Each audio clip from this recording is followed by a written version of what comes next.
ketdi. Mikrolavhalarga qo'yilgan talabdan kelib chiqib amalga oshirilayotgan mikrolavhalarni monitoringini olib boradi. Ijtimoiy reyestrga kiritilgan oilalarning haqiqiy holatini o'rganib, ularni kambag'allikdan chiqarish uchun subsidiya, kredit olish va kasb-hunar yo'qotish hamda bo'sh o'rnlarni ishga joylashtirish choralarini ko'radi. Bir kontur bir mahsulot dasturi doirasida amalga oshirilayotgan qishloq xo'jaligi loyihalarini amalga oshirish uchun o'rganish olib borib, tadbirkorlarga ko'maklashadi.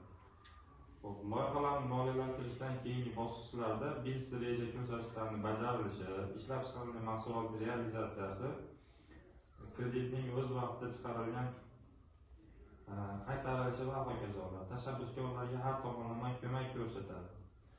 Mahallaning ijtimoiy-iqtisodiy ko'rsatkichlarini yaxshilash, jumladan yangi ish o'rinlarini yaratish hisobiga ishsizlik darajasini kamaytirish, kambag'allikni qisqartirish va migratsiyadan qaytib kelganlarni ish bilan ta'minlashga ko'maklashadi.